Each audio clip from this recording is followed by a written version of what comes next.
If love requires effort, is it meant to be? With just about everything at our fingertips at any given moment, we've grown accustomed to things being easy. But should that apply to our relationships? If love requires effort, is it really meant to be? Do you remember Cinderella? That blonde princess, whose miserable life was instantly transformed by her gorgeous, well-dressed, billionaire Prince Charming. Well, I never knew her. She sounds like an evil stepdaughter. But I do know Cindy. Cindy's friends were telling her about this guy she might like. His name was Ryan, and he looked like David Beckham. Cindy plus Ryan equals meant to be. The next night, Cindy and her friends went to one of his professional games. Her friends introduced them afterward. He took her hand, kissed it, and looked into her eyes. "Next time we meet, it will be just you and me," he said. That did it. She was swept off her feet. As they got to know each other, the intensity grew. They seemed to deeply understand one another. They enjoyed the same things: food, working out, and exotic beach towns. They both thought, the slipper fits. It was like a real-life Disney movie. After a few months, Ryan became moody. Actually, he had always been moody, but it didn't show at first. This bothered Cindy. She wanted to talk about what was bothering him. But he got irritated when she tried. "Just leave me alone." Cindy felt shut out. Once in a while, they planned a romantic night on the town. Sometimes Ryan didn't want to go. Other times, Cindy would endure his silence over the candlelit dinner. Anytime she would say something, he would show his disappointment by saying something like, "I thought you knew me." Their friends, knowing how much they cared about each other, urged them to work on this problem. But the couple felt sad and frustrated. Why should we work on it? If we were right for each other, we would be able to understand each other's needs. We wouldn't have any problems, they thought. The relationship ended. Not easy doesn't mean not meant to be. If a relationship takes work, does that mean it's not meant to be? Aaron Beck, a highly respected psychiatrist and marriage authority, says this is one of the most destructive beliefs in any relationship.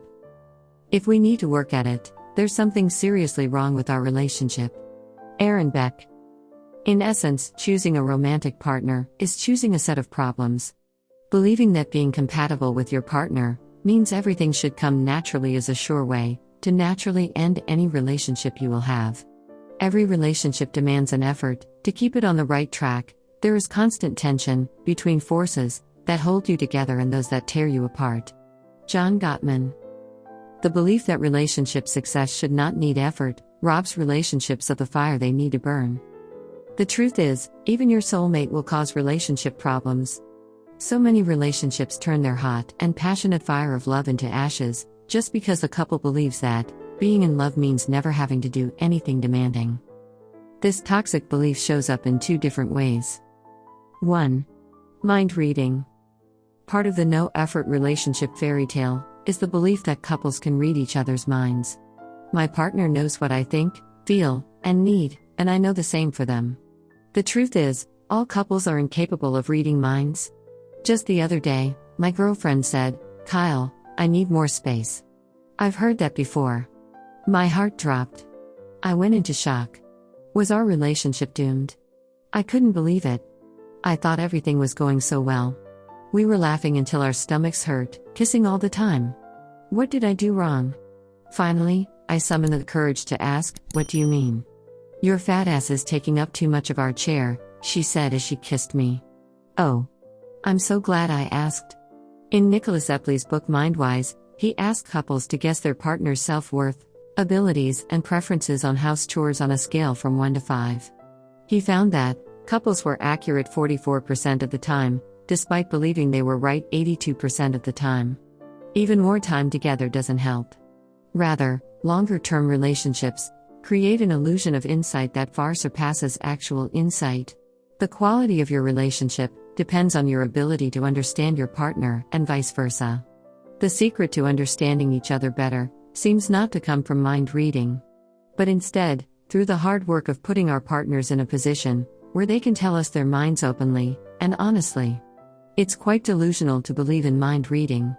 But it makes sense when many couples who believe this also believe that a couple should share 100% of each other's view on everything. 2. We agree on everything.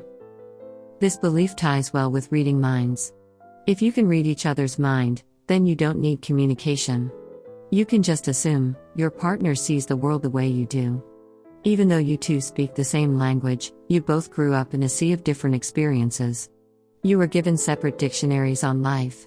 This makes it impossible to share all of each other's assumptions and expectations. Take Leah and David, for instance. Leah and David had just finished undergrad and were planning on getting married. David, a minimalist, went and signed a lease for a small apartment outside of Portland. He thought she'd be delighted. When he opened the door, she flipped. Leah had been living in tiny apartments her entire life. Married couples were supposed to live in nice houses, with new cars in the garage. She felt betrayed. He felt confused. The relationship didn't last much longer. A couple may agree on traditional roles or have similar views, but that's very different from assuming it as an entitlement. Love requires effort. A no-effort relationship is not a great relationship. It's a doomed relationship. It takes effort to communicate and understand each other. Love takes work, even if it's meant to be. It takes work to expose and resolve conflicting beliefs and expectations. However, that doesn't mean there's no happily ever after. It's more like, they worked for happily ever after.